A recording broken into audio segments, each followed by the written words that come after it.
உடனே தூக்கி உள்ளே போடணும்னு சொல்லி கேட்குறோம்.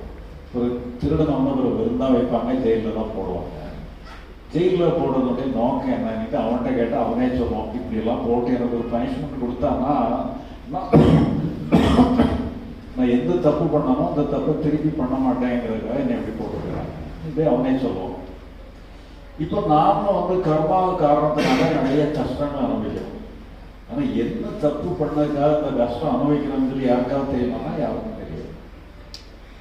அப்போ இது என்னன்னு சொல்லி சொன்னால் ஒரு பனிஷ்மெண்ட்டாக நமக்கு கொடுக்கப்படும். ஏன்னா பனிஷ்மெண்ட்டாக கொடுத்துன்னு சொன்னால் என்ன தப்பு பண்ணோம், என்ன பெனிஃபிட், என்ன பலம் கிடைச்சிருக்குங்கிறது நமக்கு ஈக்குவேட் பண்ணி பார்க்க தெரியும். இப்போ அப்படி தெரியலாங்கிறனால அதே நேரத்தில் கஷ்டமாக அனுபவிக்கிறோம். அது ஒரு காரணம் நம்முடைய கர்மா தானே சொல்கிறோம். அப்போ உண்மையிலே என்னன்னு சொல்லி சொன்னால் இதெல்லாம் நம்மளை வழிகாட்டுறதுக்காக அமைக்கப்படும். நம்ம ஒரு கஷ்டம் வந்துன்னு சொன்னால் நம்மளை வழி நடத்தி கூட்டிகிட்டு போகிறதுக்காக ஒரு அறிவுபூர்வமான அணுகுமுறை அதை கொடுக்கப்படும். அதனால் நமக்கு நம்ம ஒரு கஷ்டத்தை புரிஞ்சுக்கிட்டு நம்ம நல்லது செய்யணுங்கிற ஒரு விரதத்தை நம்ம மேற்கொள்ளணுங்கிற மாதிரி ஒரு தன்மையில் நம்ம கொடுக்கப்படும். அதனால தான் என்ன சொல்லி சொன்னால் நம்ம இந்த கர்மா நல்ல கர்மா செய்யணும், மோசமானது செய்யக்கூடாதுங்கிறது நம்ம புரிஞ்சுக்கணும். இப்போ நல்ல கர்மா மோசமான கர்மானா என்ன, எப்படி செஞ்சால் நல்லது, எப்படி செஞ்சால் மோசமான.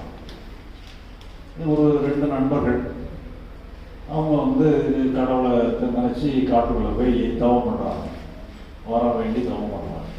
இப்போ கடவுளும் காட்சி கொடுக்குறாரு. கொடுத்து 2 நண்பர்களுக்கும் 3 வரம் கொடுக்குறாரு. நீ என்ன கேட்டாலும் கிடைக்கும், 3 தடவை தான் கேட்கலாம், 3 தடவைக்கு மேலே கேட்க முடியாது. என்னன்னு சொன்னால் நைட்டில் படுக்கிறதுக்கு முன்னால் பிரார்த்தனை பண்ணி உனக்கு வேண்டிய வரத்தை கேட்டுட்டு படுத்துக்க, விடுறதுக்கு முன்னால் அந்த வரம் நிறைவேற்றப்படும். நீ என்ன வேணாலும் கேட்டுக்கலாம், 3 தடவை தான் சொல்லி 3 வரம் கொடுக்குறாரு.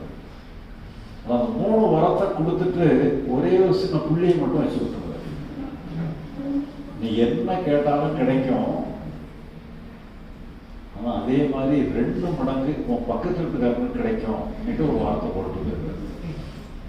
இவனுக்கு அது ஒன்றும் பெருசாக தெரில, சரி பக்கத்து வீட்டுக்காரனுக்கு கிடைச்சாலும் கிடைச்சி போட்டுங்கிற மாதிரி அது ஒரு மேட்டராக தெரில. அதே மாதிரி இவங்க வராங்க, இவங்க எல்லாமே 2 பேருமே குடிசைகளில் தான் வசிக்கிறாங்க. அவங்க வர்ற அன்னைக்கு ஒரே மழை, வீடுகள்லாம் ஒழுகிட்டு இருக்கு. அப்போ ஒரு நண்பன் என்ன பண்ணுறாங்கன்னா, நைட்டில் படுக்கும் பொழுது என்னுடைய வீடு ஒரு பெரிய மாடியாக இருக்கணும்னு சொல்லி பிரார்த்தனை பண்ணிட்டு படுத்துறோம். அதே மாதிரி விடிஞ்சு பார்த்தா அவனுடைய வீடு ஒரு பெரிய மாளிகையாக இருக்கு. எனக்கு ரொம்ப சந்தோஷம். நம்ம பிரார்த்தனையில் இறைவன் மகிழ்ச்சி அடைஞ்சு நமக்கு வீட்டை மாளிகை ஆக்கிட்டான்னு சொல்லி ரொம்ப சந்தோஷம். ஒரு